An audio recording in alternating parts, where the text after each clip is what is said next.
അങ്ങനെ back rooms എന്ന് പറഞ്ഞിട്ടുള്ള സിനിമ കണ്ടിരിക്കുകയാണ്.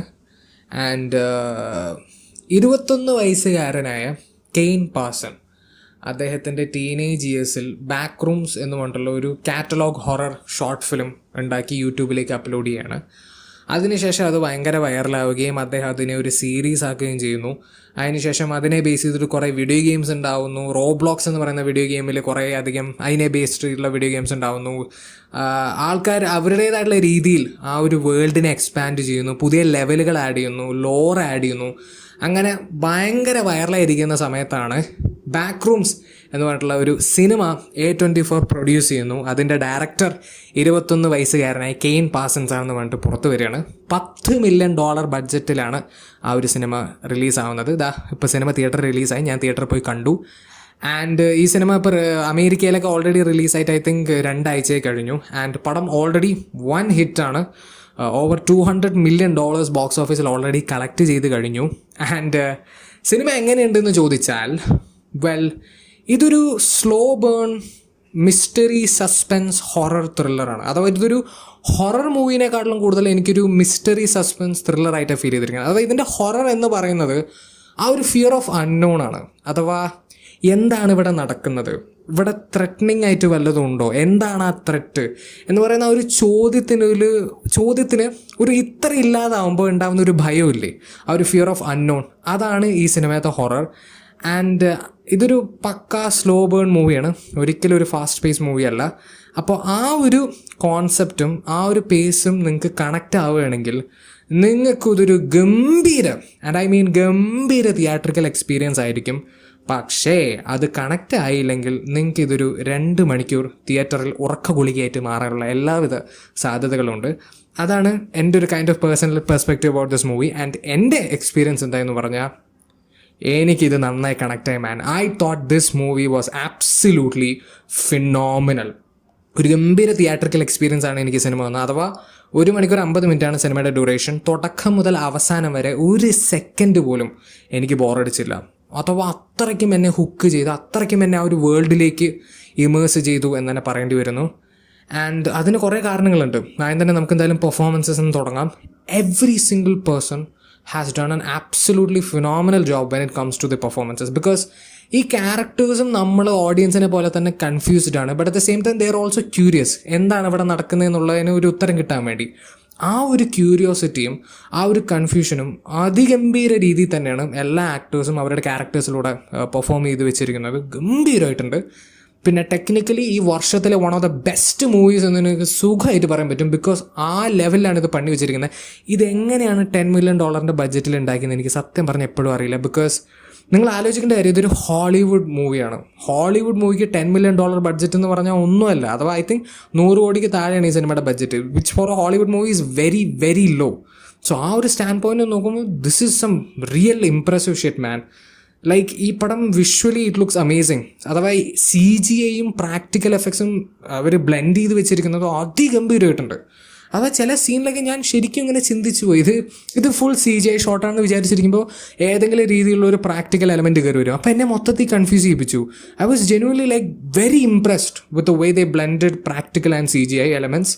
പിന്നെ ചില shots they look absolutely beautiful. ഈ സിനിമ ആക്ച്വലി ഞാൻ ഒരു ഫ്ലാറ്റ് ആസ്പെക്ട് റേഷ്യോ സ്ക്രീനിലാണ് കണ്ടത്. അഥവാ ഈ പടം ഫ്ലാറ്റ് ആസ്പെക്ട് റേഷ്യോയിലാണ്. അഥവാ സാധാരണ ഒരു തിയേറ്റർ സ്ക്രീനിൽ കാണുകയാണെങ്കിൽ 2 സൈഡിൽ, അഥവാ ലെഫ്റ്റിലും റൈറ്റിലും ബ്ലാക്ക് ബാർ ഉണ്ടാവുമെന്നാണ് എൻ്റെ വിശ്വാസം. ബിക്കോസ് ഞാൻ കണ്ടത് ഫ്ലാറ്റ് ആസ്പെക്ട് റേഷ്യോ സ്ക്രീനിലാണ്. അതുകൊണ്ട് ഇത് ആക്ച്വലി എനിക്ക് ഫുൾ സ്ക്രീനിൽ കാണാൻ പറ്റി. And oh my God, was it an absolutely visual extravagant experience in my opinion. പിന്നെ ഈ പടത്തിൻ്റെ ഓഡിയോ ഡിപ്പാർട്ട്മെൻറ്റ് എടുത്ത് പറഞ്ഞേ പറ്റുള്ളൂ. ബിക്കോസ് ഞാൻ ഈ പടം കണ്ടത് സറൗണ്ട് സൗണ്ട് 7.1 പക്ഷേ ചില സീൻസിലൊക്കെ മുകളിൽ നിന്ന് ഓഡിയോ വരുന്നുണ്ടോ എന്ന് എനിക്ക് ഫീൽ ചെയ്തു. അത് ഞാൻ ഇത് അറ്റ്മോസിലാണോ കാണുന്നതെന്ന് വരെ എന്നെ കൊണ്ട് തോന്നിപ്പിച്ചു. ആ ലെവലിലാണ് ഈ പടത്തിൻ്റെ ഓഡിയോ ഡിപ്പാർട്ട്മെൻറ്റ് വർക്ക് ചെയ്ത് വെച്ചിരിക്കുന്നത്. It is absolutely phenomenal.